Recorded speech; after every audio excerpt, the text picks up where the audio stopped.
Good afternoon, Your Highnesses, Excellencies, dignitaries, members of the ABLF network, and our wonderful guests today. My name is Resham Katetra. I'm a policy and strategy specialist based in the UK, and I am really excited for this next speaker, a man who needs no introduction due to his well-earned reputation based on his extensive knowledge, his brilliant oratory, his impressive books, and of course, his politics. I am, of course, talking about Dr Shashi Tharoor, a third-term Member of Parliament, the best-selling author of 22 books, fiction and non-fiction, and a man who was the former Under-Secretary General at the United Nations.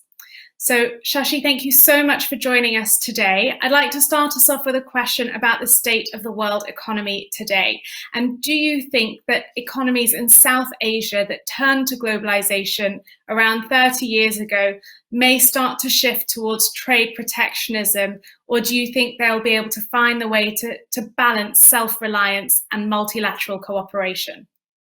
They'll have to find a balance, but it does look as if there is a shift already. The post-COVID world, I fear, though it's probably too early to talk about a post-COVID world, may well inaugurate an era of deglobalization. We're hearing much more talk of isolationism and protectionism than prior to the outbreak. And I think there's some good reasons for this. I mean, the fact is that the world economy that had thrived since globalization began way back in 1980, thrived on an open system of free trade, and the countries of Asia, the economies of Asia survived on that. But that had already been shaken by the financial crash of 2008 or so, the American trade war with China under President Trump. And now with the coronavirus, we find that exports are falling everywhere. And indications are that world goods trade may shrink by 30% this year. And on top of that, you've also got political developments. The pressure to decouple from China is increasing. Japan, for instance, has set aside $2.25 billion in incentives for Japanese companies who pull out of that country. So all of this is happening, and you can understand why the pandemic has led to this, because the pandemic confirmed for many people around the world that in times of crisis, people rely on their governments to shield them. And they saw that global supply chains are vulnerable to disruption and are therefore unsustainable. They're depending on foreign countries for essential goods, such as pharmaceuticals, or even the ingredients that go into making them. America, for example, discovered that 100% of their ibuprofen comes from China. And suddenly when China shut down between January and March, there was no ibuprofen being supplied to America. Panic. So nations tried aggressively to shield themselves, acquire medicines and supplies for their own people, and they said it's time to reset global supply chains and raise trade barriers. Now, if we by Asia, we go all the way from here to East Asia, there are different responses. But even in my country, for example, Prime Minister Modi has called for Atmanirbharta, or self-reliance. And many countries are speaking of bringing in their manufacturing and production value chains back home, or at least closer to home. So I think it's going to be a very different world when we finally emerge to what's supposed to be normal. Have in the past given a very famous and loved definition of globalization. People, if you haven't seen it, YouTube his comments about Princess Diana and globalization. But with this shift towards self-reliance and this shift away from globalization, do you think you need to find a new definition? And what do you think that will be in this post-COVID world? It's yet to be clear, because honestly, the fact is that so many things have changed in the course of these last 6 or 7 months. For example, we've got evident threats to global flows of capital and investments. The pandemic and the resultant lockdowns have already ended regular international travel that we were all used to across free and open borders. Travelers and masks and shields have taken much of the pleasure away anyway from the jet-set lifestyle. And the things that we thought were knitting the world closer together have all become more vulnerable in the post-COVID era. But obviously, international travel that I mentioned, but will we ever be able to move around without masks, without taking recourse to sanitizers? Think of students. Student life with easy mingling on crowded campuses was such a trope. I mean, everybody was a rite of passage for everyone to go through a university experience. Can that just resume normally with COVID on the loose, with pandemics being threatened all the time? New patterns of work involving following strict social distancing norms have already started many places. And so many companies have encouraged people to work from home. at least a few days a week, if not all the time. I think some companies, most famously Twitter, have decreed that their employees may work from home indefinitely. So teeming office buildings, crowded workspaces may all soon be a thing of the past. And if fear of a virus, this deadly unseen enemy, is going to be the most globalized emotion, then how on earth are we going to talk about globalization as we knew it for about 3 decades? I think we're looking at a very different world, and I'll have to come up with a different analogy in due course, because all of us have found that the things that we used to do by hopping on a plane and going to another country can't be done before. This very event, I've spoken at ABLF in Dubai in person. Now I'm doing it virtually. I've done the same with literally 3 or 4 dozen other international events to which I had been invited, some of which I had accepted to go, some of which regrettably I'd had to turn down because I couldn't manage the time.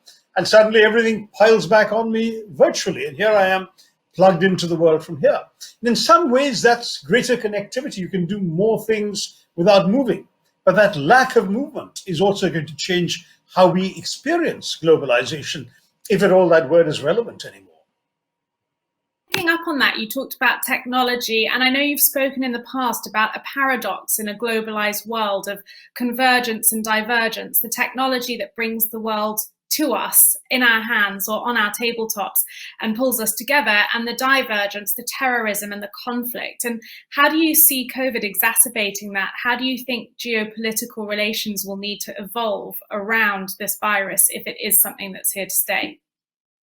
I have no doubt, Resham, that the pandemic has been a mega shock to the global system and that it's quite likely to disrupt the existing world order. Because as sovereignties are being reasserted and treaties, trade agreements all increasingly questioned, multilateralism is already looking like the next casualty. You remember President Trump's announcement of the withdrawal of the United States from the World Health Organization. Yesterday, the US withdrawal from the Paris Climate Accords came officially into effect. All of this suggests that there's a greater unraveling. This may be a harbinger of a greater unraveling to follow of the entire international system of geopolitics, so painstakingly constructed after the Second World War. Because instead of strengthening the capacity of our global institutions to cope with a future crisis, the world's reaction to the virus may well end up destroying the most fundamental feature it has exposed, which is the idea of our common humanity. I do think that it's complicated in different regional areas by different problems. On our borders, we have now great tension with China, which has killed 20 of our soldiers in a border clash. The Chinese have problems on the South China Sea with all their neighbors, with Japan on the Senkaku Islands, with other Southeast Asian countries about their so-called 9-dash line and their claims to islands and to territories extending from them in the middle of the South China Sea. You've got all sorts of challenges of this nature in East Asia and across the region. As far as West Asia is concerned, I think we're looking at some decided movements, but also some uncertainties. We've seen the interesting development of the UAE and Bahrain essentially recognizing Israel and signing on to the so-called Abraham Accords. That's a major geopolitical breakthrough, but where does that leave the Palestinians, and what happens to the rest of the Arab world? Questions more than answers. Europe went through some pretty bad convulsions itself. You remember the Schengen system was practically the first thing to collapse. The whole notion of free border movement, border-free movement, essentially ended when the pandemic started and all the Schengen countries started imposing restrictions between each other, whereas in the past you were supposed to be able to go freely from one Schengen country to another without even a passport. Now you find the EU throwing up barriers as the first sign of the virus. So the disadvantages and limits of the very free movement of goods, services, capital, and people that the European Union has sworn by for 5 decades came a cropper. And I think this is something which has to shake us all. All the easy geopolitical assumptions, as well as the geoeconomic ones we've already spoken about, that really dominated our assumptions before the pandemic, have taken a toss. And I don't think we can just go back to business as usual as if this was just a blip in our smooth running of the world. We have to have learned lessons from this. And I'm sure we're going to be rethinking a lot of the things that we took for granted before COVID-19. Your work in particular as an MP, how do you see your work and your assumptions having to change over the short, medium and long term, given COVID and given these massive geopolitical shifts that you've just outlined? Well, as an MP in my present hat, my concern is much more with the challenges I'm facing. For example, I chair a committee of Parliament, but our Parliament doesn't permit the committee to meet virtually. And therefore, sometimes assembling a quorum becomes a problem because my MPs come from different states of the Indian Union, and each has its own quarantine rules. And some of them, if they came to attend a meeting, would go back into 2 weeks of quarantine in their home states, and so they don't want to come, that sort of problem. So there are practical difficulties like that. The actual Parliament itself convened in Delhi for what was meant to be an abbreviated 18-day session, but in fact it actually adjourned after 10 days because ministers as well as MPs were falling like ninepins to the virus. As for geopolitics, I mean, I think we mustn't forget that the era of globalization coincided with what was also dubbed the unipolar moment, a brief period of a couple of decades of dominance of the world politically, militarily, economically, technologically by the USA. I think that era is also over because geopolitically, if we're talking about deglobalization as I have been, there's also the end of any serious unipolarity because a new bipolar tension has arisen between the US and its principal competitor for the label of superpower, China. The US is no longer uncontested in any of these domains. You know, I mentioned politically and economically, militarily, technologically, and so on. China is competing with the US in all of these areas. And though it was a peaceful rise for the last quarter of a century, China being fueled by American investment in its industries and burgeoning export trade for its manufacturers, now China has essentially supplanted the US as the world's leading manufacturing and industrial power. And when you rival the superpower in economic size, you exceed the superpower surpluses, and you challenge it in new cutting-edge technologies like 5G, then you can forget about peaceful rise. This is a risen China. And whether it will still feel a need to remain peaceful, well, we in India have our doubts because we've been at the receiving end of Chinese belligerence. But look at its assertiveness with its maritime neighbors like Japan and Vietnam, its tough new security clampdown in Hong Kong, its trade sanctions on Australia. All of these speak of a newfound willingness to pursue its goals aggressively.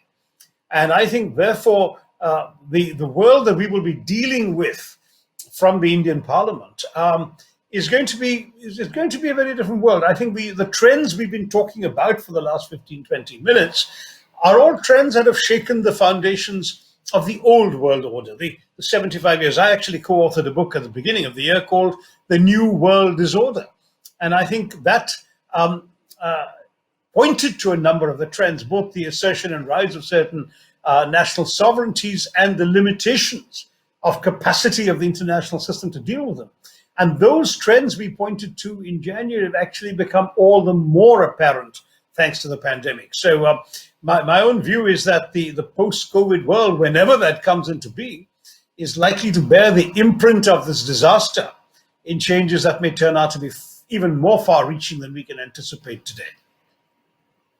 Spoken today and previously this year about the challenge, as you mentioned, of China to the USA. How do you see, I know many people are thinking about the US election, how do you see the results or the outcome over the next few weeks as impacting that new world order? Well, again, I mean, everything you say, of course, is contingent on clarity that we don't yet have. I suppose it does look as if Joe Biden will scrape through as the 45th president of the United States. So we cannot just simply extrapolate from Mr. Trump's 4 years because he may not be the president after the 20th of January. But I think what's worrying that the world has seen about America is that it's a deeply divided and polarized land now, marked by very harsh antipathies and levels of distrust. There's a toxicity in American politics, intensified, of course, by partisan social media, reinforcing each side's beliefs, politicians harping on divisive hot-button issues to demonize their opponents, the growth of visceral identity politics that seems to be pitting white supremacists on one side and immigrants and African Americans and other ethnic and other minorities on the other. All of this, I think, is really divided America in quite astonishing degrees. At least, when people like you and me, I suspect, Resham, that I'm meeting you for the first time, when we spoke to Americans of the kind who would speak to foreigners, they probably told us, they certainly told me, that Trump is an aberration, that this is just a quirk of electoral politics enabled by a poor opposition candidate, and things will get back to normal. Well, I don't think that's any more true. I think this election has made clear that Trumpism is not some sort of surreal interlude, as some like to describe it, but it's a reflection of America as it is today. And that is an America that is nativist, protectionist, quite deeply racist and misogynist to the tune of at least half its people, half its electorate. Now, the Americans we foreigners are likely to meet don't like to see themselves that way. They prefer to speak of Trump's behavior, his demagoguery, his populism as untypical of America, but half of America seems to see themselves in him, in what he stands for, in the behavior he embodies. So for all of that, the supposed victory of Joe Biden, which will be projected as a restoration of normalcy to American life, a reclaiming of the American soul from the clutches of one who's manifestly unfit for the exalted office he holds, I think is stretching it a bit, because Americans did not, in fact, clearly reject Trump and Trumpism. And therefore, what he stands for is clearly here to stay, even if Biden becomes president. And I think we will really have to think about, for example, here in India, we have very similar echoes of what we are witnessing in the US in our own country's politics, the same sort of zero-sum game politics, the same struggle for the nation's soul, liberal constitutionalism appearing to be under threat in both countries from aggressive nationalism and the ethno-religious spirit that we're seeing in both countries. So to my mind, a lot of these things are going to have echoes and resonances beyond the actual occupancy of Mr. Trump in the White House. Spoken about populism in the US and India, and of course we know here in the UK and Europe that this is a global issue. This lashback against globalism, this push towards populism and nationalism.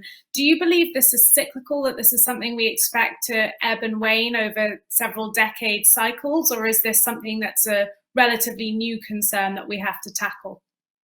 Well, I mean, in its present form, it's certainly a new concern because it's emerged from other periods. I mean, in a certain sense, you can always find parallels to everything. For example, when we talk about globalization, people can say the world was very globalized in the 19th century. You didn't even need a passport to go from one country to another. You could say that when you point to the fact that America and China are two geopolitical rivals that have such close economic connections, you can look back at history and say the same thing about England and Germany before the First World War. So it's not as if you can't find parallels in history. You probably can. But I think the populism and demagoguery of today is qualitatively different from the populism and demagoguery of the 1930s because the eras are different. The toxins in the system are still toxic, but they're different toxins. You know, you can't do a sort of Nazi party or a fascist party in the 21st century, but you can achieve comparable, if not similar, goals through similar appeals articulated differently. You now have social media. You now have populist demagoguery manifesting itself differently. You have impulsive and whimsical decision-making undermining entire countries and economies, whether in India or in the US. So all of these things suggest that very clearly there is no doubt that that the pathological hatreds and prejudices in many countries that have infected and poisoned the world, that these are all things that need to be addressed, that need to be fixed, and therefore the struggle to overcome them has to be waged. We can't sit back and say, well, history will take care of this. History is the sum total of the actions of people alive in the present. That's what makes it history for the future. And so we really have to fight, I think, to preserve these things in the world, the values of liberal constitutionalism, of civic nationalism, which is the theme of my new book, The Battle of Belonging, a study of nationalism around the world and in India. I was looking at the US elections over the last 48 hours and thinking, both America and India used to enjoy a certain moral stature in the eyes of the world. Ours conferred by Mahatma Gandhi and the legacy of our freedom movement. The US perhaps as the land of freedom and opportunity, the global paragon of democracy and human rights. In both cases, though, our stature has been grievously wounded. And in many ways, it's our domestic politics that has undermined our worldwide credibility. So this dysfunctional phase may look like something that's just a phase, but the legacy of it is going to affect our countries, the perception of our countries, our role in the world and global politics for years to come. Speaking of legacies, what steps can political leaders in your country and globally take to eliminate problems such as social and economic disparities, which have, of course, only been exacerbated and highlighted by the impacts of COVID?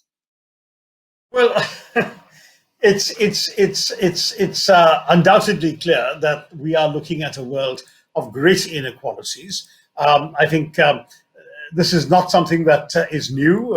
Many of us have said these things before, but it's definitely been compounded by the challenges that the world is facing because of the pandemic. I think, for example, the unequal spending on public health in different countries. The fact that some countries are able to look after their infected citizens far more easily and effectively than others. The fact that some countries appear to be placing large orders to sequester vaccines for their citizens when other countries may not have such easy access to them. So all of these systems of inequality are, I think, becoming evident. Equally, there is the phenomenon of othering, when people look at the virus that has been brought in from outside and turn against the outside world. I think xenophobia will increase dramatically in the Western world. It started in America. It's already rife in Europe. So I think that's going to be a very serious concern. Educational disparities. A country which can make an easy switch to online education in the rich West will not understand how desperately unequal other countries are. I mean, I have had in my own state the tragic story of a girl who was topping her grade. She was a 10th grader. She was head of her class, came from a very, very poor family. Her father was a daily wage laborer. He could no longer perform his daily wage work, and therefore the family literally didn't have enough money to eat, let alone to afford a mobile phone or pay a data pack for it. And when this poor girl's classes all went online and she had to prepare for examinations online, the kids who could afford it went ahead, and she, the brightest student in the class, couldn't.